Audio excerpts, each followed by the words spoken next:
S K Sajeesh, ഇവിടെ ഇവിടെ K Ganesh ചോദിക്കുന്ന ചോദ്യം, ഇപ്പോൾ ഒരു സാധാരണക്കാരനാണെങ്കിൽ സാധാരണക്കാരൻ്റെ പേര് ആത്മഹത്യാക്കുറിപ്പിൽ വന്നാൽ അയാളെ ഒന്ന് വിളിച്ച് മൊഴിയെടുക്കാതിരിക്കുമോ പോലീസ്? ഇവിടുത്തെ ആത്മഹത്യാക്കുറിപ്പ് ഉണ്ട് എന്നുള്ള കാര്യം ഇപ്പോൾ പുറത്തു വരുമ്പോൾ മാത്രമല്ല അറിയുന്നത്, അതിപ്പോൾ അവിടുത്തെ പ്രാദേശിക നേതാക്കൾക്ക് പലർക്കും അറിയാമായിരുന്നു പറയപ്പെടുന്നുണ്ട്. ഉറപ്പായും പോലീസിന് ആ വിവരം ഉണ്ടാവണം. അത് പോലീസ് എന്തായാലും അത് കണ്ടെത്താൻ പോലീസായിട്ട് ശ്രമിക്കുന്നില്ല. പോട്ടെ, അത് പുറത്തു വന്ന് മണിക്കൂർ ഇത്രയായി. ഇത്രയായിട്ടും ഇപ്പോൾ ആ വകുപ്പ് ആത്മഹത്യാ പ്രേരണ എന്ന ഓൾട്ടറേഷൻ ഉണ്ടാക്കുക എന്ന തികച്ചും സാങ്കേതിക നടപടിയല്ലാതെ ഏതെങ്കിലും മൊഴിയെടുക്കൽ ഈ മണിക്കൂറിൽ ഈ സെക്കൻഡിൽ ഉണ്ടായിട്ടില്ല. എസ് കെ സജീഷ്, ഒത്തുതീർപ്പെന്നാണ്, ഒത്തുകളി എന്നാണ് കെ ഗണേഷിന്റെ ആരോപണം. അശ്വിനി, ഒരു കാര്യം, ആ കാര്യത്തിലേക്ക് ഞാൻ കടക്കുന്നതിന് മുമ്പ് നേരത്തെ ശ്രീ ജ്യോതികുമാർ പറഞ്ഞ ചില കാര്യങ്ങളിൽ ക്ലാരിറ്റി വരുത്തേണ്ടതുണ്ട്. സതീശൻ്റെ ക്ലാരിറ്റി പോലെയല്ല. അദ്ദേഹം ശ്രീ എൻ വിജയൻ്റെ മകൻ്റെ നിയമനവുമായി ബന്ധപ്പെട്ട കാര്യങ്ങൾ CPIMൻ്റെയും ഗവൺമെൻറ്റെയും ഒക്കെ തലയിൽ വെക്കാനുള്ള ഒരു വ്യഥാശ്രമം നടത്തി. എന്നാൽ ആ ആത്മഹത്യാ കുറിപ്പിനകത്ത് വ്യക്തമായി ശ്രീ വിജയൻ എഴുതി വെച്ച വാചകം വായിക്കണം. അത് പ്രേക്ഷകർ അറിയേണ്ടതാണ്.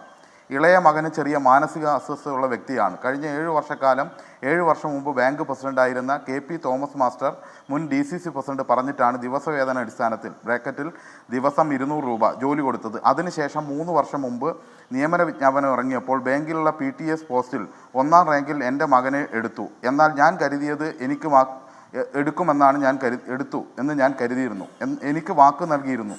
എല്ലാവരും അങ്ങനെ തന്നെ വിശ്വസിച്ചു. അന്നത്തെ DCC പ്രസിഡന്റ് IC ബാലകൃഷ്ണൻ മറ്റൊരാളെ നിയമിക്കുന്നതിന് ഞാൻ പോലും അറിയാതെ ബ്രാക്കറ്റിൽ ഞാൻ അന്ന് DCC ട്രഷറാണ്, കത്ത് നൽകിയിട്ടുണ്ട് എന്ന് പറഞ്ഞ് എൻ്റെ മകനെ നിയമിക്കാതെ IC ബാലകൃഷ്ണൻ്റെ താല്പര്യത്തിനനുസരിച്ച് എൻ്റെ മകനെ ബത്തേരി അർബൻ ബാങ്കിൻ്റെ ചരിത്രത്തിലാദ്യമായി 7 വർഷം ദിവസവേതനാടിസ്ഥാനത്തിൽ ജോലി ചെയ്ത ആളെ പിരിച്ചുവിടുന്നത്.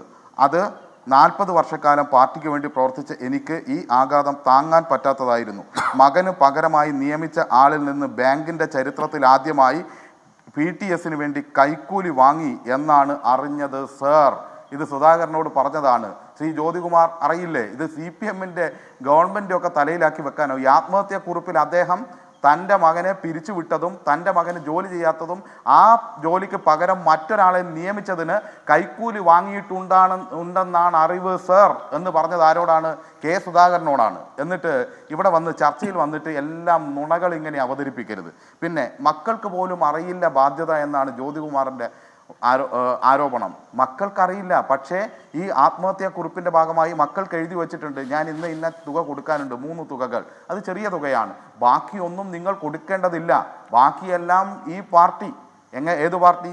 എൻ്റെ മരണത്തിന് ഉത്തരവാദിയായ പാർട്ടി. അദ്ദേഹം മരണക്കുറിപ്പിൽ എഴുതി വച്ചിട്ടുണ്ടല്ലോ, എൻ്റെ മരണത്തിന് ഉത്തരവാദി പാർട്ടിയും മേൽപ്പറഞ്ഞ നേതാക്കന്മാരും ആണ്. ആരെല്ലാം? IC ബാലകൃഷ്ണനും ND അപ്പച്ചനും. ഇവിടെ ജ്യോതികുമാർ പറയുകയാണ് എന്ത്? IC ബാലകൃഷ്ണൻ നേരിട്ട് കത്തെഴുതി പോലീസ് സൂപ്രണ്ടിന് എന്താണ് നിരപരാധിയായതുകൊണ്ട്. അങ്ങനെ പല ഗിമ്മിക്കും നിങ്ങൾ നേരത്തെയും കാട്ടിയിട്ടുണ്ട്. ഒരു യൂത്ത് കോൺഗ്രസിൻ്റെ മണ്ഡലം സെക്രട്ടറിയാണ് ഒരു സ്ത്രീയെ കൊന്ന് കോഴിക്കോടിൻ്റെ അടിയിൽ കുഴിച്ചിട്ടിട്ട് പിറ്റേ ദിവസം പോലീസ് സ്റ്റേഷനിലേക്ക് മാർച്ച് വെച്ചത്. പോലീസ് സ്റ്റേഷൻ മാർച്ചിൽ സ്വാഗതം പറയേണ്ടത് അദ്ദേഹമായിരുന്നു. ഉദ്ഘാടനം ചെയ്യേണ്ടത് നിങ്ങളുടെ പ്രമുഖ നേതാക്കന്മാരുമായിരുന്നു. അതിൻ്റെ മുമ്പേ പോലീസ് കോഴിക്കോട്ടിൻ്റെ അടിയിൽ നിന്ന് ജഡവും നിങ്ങളുടെ സെക്രട്ടറിയെയും പിടിച്ചുകൊണ്ട് ആ കേസ് അങ്ങനെയായി. അതുപോലെ നിങ്ങൾ പല ഗിമ്മിക്കും കാണിക്കും. ഇതിനകത്ത് IC ബാലകൃഷ്ണൻ്റെ കത്തും ഒന്നുമില്ലെങ്കിലും കൃത്യമായി തൻ്റെ നേരെയാണ് വരുന്നതെന്ന് മനസ്സിലായി.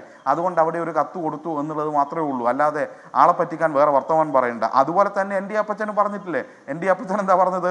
KPCC അന്വേഷിക്കണം എന്ന് പറഞ്ഞു. ഞാനിതൊന്നും അറിയില്ലേ രാമനാരായണ എന്നുള്ള രീതിയിലായിരുന്നു ND അപ്പച്ചൻ്റെ വർത്തമാനം. ND അപ്പച്ചൻ പണം വാങ്ങിയതും കൊടുക്കാതിരുന്നതും തൻ്റെ ആത്മഹത്യക്ക് ND അപ്പച്ചൻ DCC പ്രസിഡന്റ് ഉത്തരവാദിയാണ് എന്ന് ആത്മഹത്യാക്കുറിപ്പിൽ എഴുതി വച്ചിട്ടുണ്ട്. അതുകൊണ്ട് ഈ കുറിപ്പൊന്നും വരും എന്നറിയുന്നതിന് മുമ്പേ IC ബാലകൃഷ്ണൻ പരാതിയും കൊടുത്തിട്ടുണ്ട്. ND അപ്പച്ചൻ തൻ്റെ തടി നേരെയാക്കി KPCC അന്വേഷിക്കണം എന്നും പറഞ്ഞിട്ടുണ്ട്. അതൊക്കെ വഴിയെ അതിൻ്റെ കാര്യത്തിൽ നടന്നിട്ടുണ്ട്. അതിനുശേഷമാണ് എന്ത് ചെയ്യുന്നത്? ഈ ആത്മഹത്യാക്കുറിപ്പ് ഉൾപ്പെടെ വരുന്നത്. ഇനി ഹാഷ്മി പറഞ്ഞ കാര്യങ്ങളിലേക്ക് കടക്കാം. ഒന്ന്, ഇതുമായി ബന്ധപ്പെട്ട് അന്വേഷണം സജീവമായി നടന്നുകൊണ്ടിരിക്കുകയാണ്. ആത്മഹത്യക്ക് മുമ്പ് ഉന്നത നേതാക്കളെ ഈ പറഞ്ഞ എൻ വിജയൻ വിളിച്ചിട്ടുണ്ട്. ആ ഫോൺ കോൾ രേഖകൾ പോലീസ് എടുത്തിട്ടുണ്ട്. അത്തരം കാര്യങ്ങളെല്ലാം സൂക്ഷ്മമായ തലത്തിൽ അന്വേഷണം നടത്തുന്നു.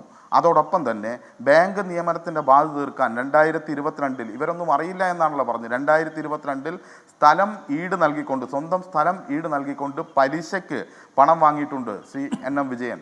അദ്ദേഹം ആ കരാറിൽ, ആ വസ്തു വിൽപ്പന കരാറിൽ സാക്ഷിയായി ഒപ്പിട്ടത് ഒരു DCC വൈസ് പ്രസിഡന്റാണ്. ഇദ്ദേഹം ഈ കാര്യങ്ങളെല്ലാം ചെയ്യുമ്പോൾ, പാർട്ടിക്ക് വേണ്ടി ചെയ്യുമ്പോൾ DCC പ്രസിഡന്റ്, വൈസ് പ്രസിഡന്റ് ഇങ്ങനെയുള്ള ആളുകളെല്ലാം ഇതിൻ്റെ ഭാഗമായിരുന്നു. ഇതെല്ലാം തെളിവായി ഇപ്പോൾ സംസാരിക്കുന്ന, ജീവിക്കുന്ന തെളിവായി പോലീസിൻ്റെ മുന്നിലുണ്ട്. അതെല്ലാം പോലീസ് കൃത്യമായിട്ട് അന്വേഷിക്കും. ഇവർ തൽക്കാലം കുറച്ചു കാലം ഇങ്ങനെയൊക്കെ പറയും. പക്ഷേ ഒരു കേസ് അന്വേഷിക്കുമ്പോൾ ഇതുപോലെയുള്ള ഒരു വശത്ത് എന്ത് നുണയും പറയാൻ സന്നദ്ധമായി നിൽക്കുന്ന ഒരു പ്രതിപക്ഷ നേതാവും KPCC പ്രസിഡന്റും ശ്രീ രമേശ് ചെന്നിത്തലയും ഈ പറഞ്ഞ കോൺഗ്രസ് നേതാക്കന്മാരും എല്ലാം നിൽക്കുമ്പോൾ കൃത്യതയോടുകൂടിയുള്ള അന്വേഷണം നടക്കണം. അതിൻ്റെ വഴിയാണ് ആ അന്വേഷണം നടക്കുക. ഇല്ലെങ്കിൽ എന്തും പറയാവുന്ന ആളുകളല്ലേ ഈ കുടുംബത്തോടൊക്കെ. എന്തൊക്കെയാണ് പ്രതിപക്ഷ നേതാവിൻ്റെ ഉത്തരവാദിത്വം എന്തായിരുന്നു? പ്രതിപക്ഷ നേതാവ് ഇന്നലെ പറഞ്ഞത് ഈ കുടുംബം തന്നെ ഭീഷണിപ്പെടുത്തി എന്നല്ലേ. മകൻ എന്നെ ഭീഷണിപ്പെടുത്തി, ആ ഭീഷണിയൊന്നും എൻ്റെ അടുത്ത് പോവില്ല എന്നാണ് പ്രതിപക്ഷ നേതാവ് പറയുന്നത്. ഇന്നിപ്പം ഭീഷണിയാണോ ഉണ്ടായത്? ആ ഭീഷണിയുടെ പ്രതിഭീഷണിയാണോ ശ്രീ തിരുവഞ്ചൂർ വീട്ടിൽ പോയി നടത്തിയത്? ഇതെല്ലാം പറയേണ്ട കാര്യമാണ്.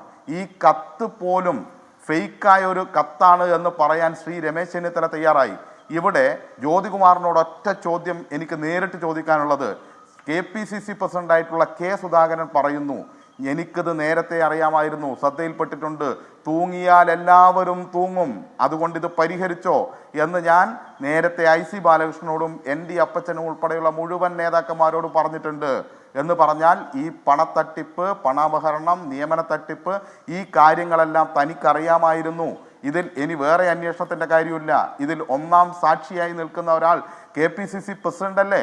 അത് നിഷേധിക്കുമോ ജ്യോതികുമാർ ചാമക്കാല? ഈ നിയമനവുമായി ബന്ധപ്പെട്ട് ഞാനിപ്പോൾ ഇവിടെ വായിച്ച ആത്മഹത്യാക്കുറിപ്പിലെ ഭാഗങ്ങൾ നിഷേധിക്കുമോ ജ്യോതികുമാർ ചാമക്കാല? നിങ്ങൾ മറ്റു പലതും പറഞ്ഞ് രക്ഷപ്പെട്ട് കളയാം എന്ന് കരുതരുത്.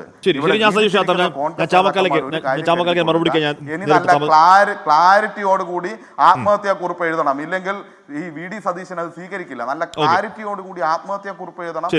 ഒരു ആത്മഹത്യാക്കുറിപ്പ് എഴുതേണ്ട അവസ്ഥ ആർക്കും ഉണ്ടാവാതിരിക്കട്ടെ. ഒരു ആത്മഹത്യാക്കുറിപ്പിന് എഴുതേണ്ട അവസ്ഥ ആർക്കും ഉണ്ടാവാതിരിക്കട്ടെ.